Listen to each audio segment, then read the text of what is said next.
할렐루야. 오늘은 2025년 마지막 날입니다. 먼저 모든 우리 믿음의 동역자들 한 분 한 분 올해 너무 수고 많이 하셨습니다. 하나님께서 2026년에는 더 큰 은혜를 우리 모든 분들에게 허락하실 줄 믿습니다. 더불어 오늘 저녁에는 송고유 영신 예배가 또 기도회가 있습니다. 10시에는 한 해를 돌아보며 다음 해를 준비하는 블레싱 기도회가 있고, 그리고 11시에는 송고유 영신 예배가 있습니다. 한 해의 끝과 시작을 예배의 자리에서 누리시기를 도전합니다. 그럼 이제 다시 말씀으로 돌아가서 오늘 우리가 함께 나눌 말씀의 제목은 언약을 맺으며 라고 하는 말씀의 제목으로 여호수아 마지막 유언에 해당되는 말씀입니다. 만약 우리 믿음의 동역자들께서는 마지막 유언을 하게 된다면 어떤 말씀으로 유언을 남기고 싶으신지요?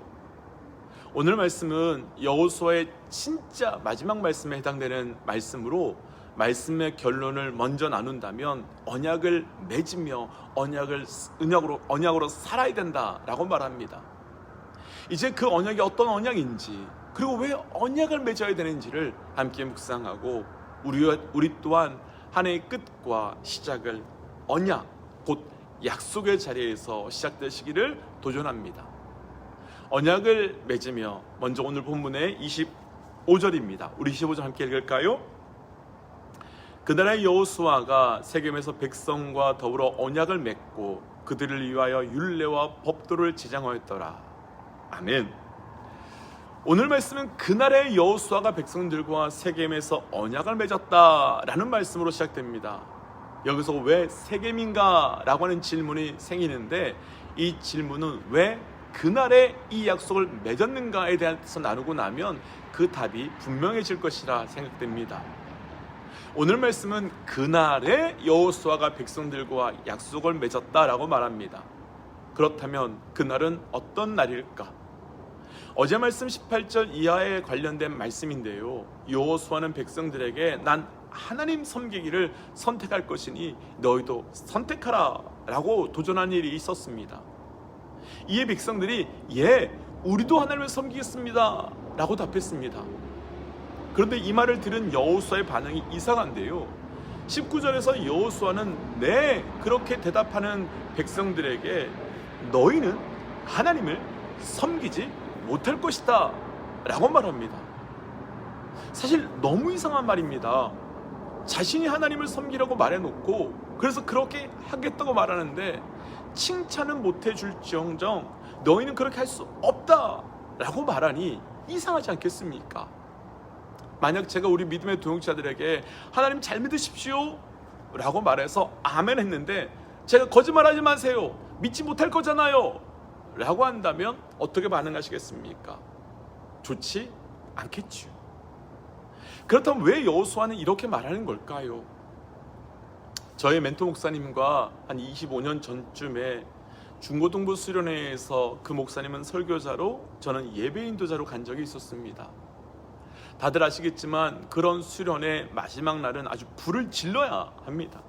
그래서 찬양과 기도로 아주 뜨겁게 했습니다. 그리고 목사님께서는 분위기가 아주 뜨거워지자 하나님 앞에 내 삶을 모두 다 드리고 예수님이 나의 주인이라고 고백하는 사람들은 다 무대 위에 올라오라 라고 말했습니다. 그 순간 아이들이 막 일어나더니 무대 위로 뛰어오기 시작했습니다. 저도 그 모습을 보면서 가슴이 막 흥분되고 기뻐서 더 찬양을 뜨겁게 불렀습니다. 그런데 그 순간 갑자기 목사님께서 스톱! 그렇게 외치시더니 모든 것을 멈추고 다 조용하게 하셨습니다. 그러면서 목사님께서 하신 말씀이 분위기 따라 나오지 말고 정말 하나님께서 내 삶의 주인이며 내 삶의 전부를 드릴 수 있는 사람만이 나오라 라고 하셨습니다. 그랬더니 우물쭈물 들어가는 아이들도 있었고 그래도 계속 나오는 아이들이 있었습니다. 그러자 목사님께서는 또다시 그런 말씀을 하셨습니다.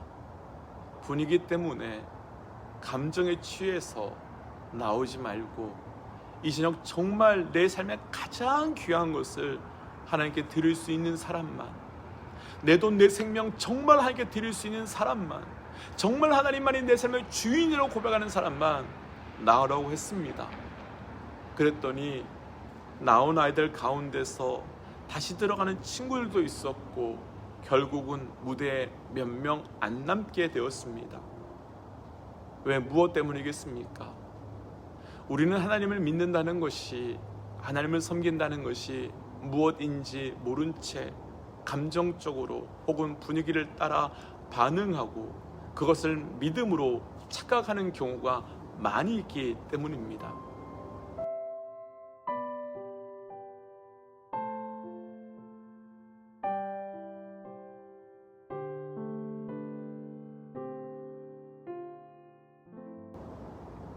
이런 일이 제자들에게도 있었습니다. 앞으로 있을 십자가에 대해서 예수께서 말씀하시자 제자들이 죽기까지 예수님을 따르겠다라고 합니다. 그런데 예수님께서 마가복음 14장 27절에서 제자들을 향해서 너희는 그럴 수 없다라고 말씀합니다. 그런데 그때 베드로가 무슨 말씀입니까? 아닙니다. 나는 죽을 때까지 예수님 따라갈 겁니다 라고 대답합니다. 분명히 진심이었을 겁니다. 그런데 여기서 문제는 우리는 따르겠다고 하는 것이 무엇인지 모른다는 것이며 진심을 지킬 만한 능력도 없다는 것입니다. 이건 제자들뿐만 아니라 우리도 그렇습니다.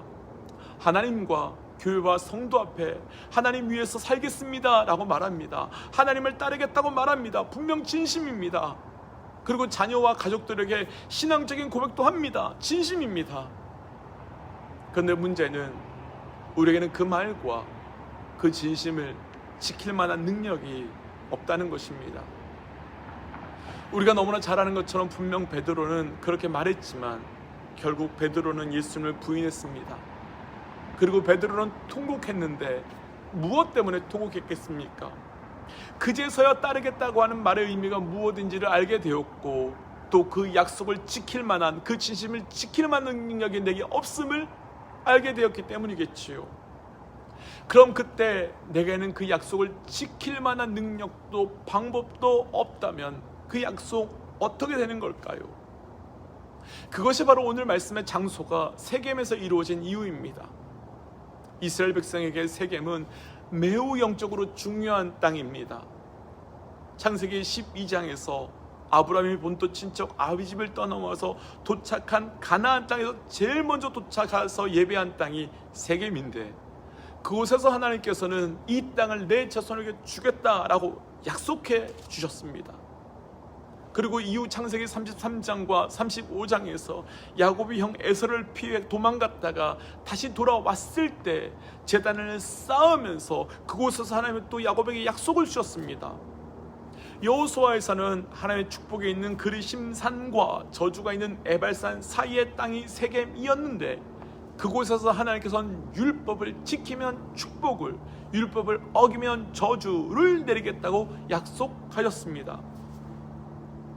그러면 이 세겜에 두 가지 특징이 있습니다. 첫 번째는 약속의 땅이다라는 특징이며 두 번째는 그 약속은 사람이 아닌 하나님께서 지켜주시는 약속이라는 것입니다. 곧 하나님께서는 우리가 그 약속을 지킬 만한 능력도 믿음도 없다는 건 너무도 잘 아는 분입니다. 그래서 그 약속은 우리가 하나님께 하는 것처럼 보이지만 실제로는 하나님께서 우리에게 우리를 통하여 주시며 지켜주시는 약속인 것입니다. 여호수아는 앞서 나누었지만 분명히 우리가 약속을 지킬 만한 능력이 없다는 것 너무나도 잘 알았습니다. 그럼에도 불구하고 약속의 자리로 나오라라고 한 것은 그 약속을 우리 하나님께서 지켜주실 것을 분명히 알고 믿었기 때문이지요. 어쩌면 지난 한 해 하나님께 드렸던 수많은 약속을 지키지 못해 어려운 분들 계실 것이라 생각됩니다. 그렇다면 이제 우리가 할 것이 있습니다. 정직하게 우리가 그 약속 지킬 수 없음을, 지킬 만한 능력이 없음을 고백하고 이제 우리 하나님의 약속에 의지하여 나아가는 겁니다. 그래서 축복하기는 새롭게 시작되는 2026년 한 해 동안 오직 그 약속 붙들고, 아니 하나님께서 그 약속 성취시켜 주실 것을 믿고 나아가시기를 도전합니다. 함께 기도하겠습니다. 하나님, 지난 한 해 약속으로 살게 하신 것 감사합니다. 또한 새로운 한 해도 약속으로 살게 하실 것을 믿고 나아갑니다. 오직 그 약속으로 살아가며 오직 그 약속으로 호흡하며 그 약속을 성취됨을 믿고 나아가는 우리의 삶이 되어갈 수 있도록 은혜 허락하여 주시옵소서. 모든 말씀 예수님 이름으로 기도하였습니다. 아멘.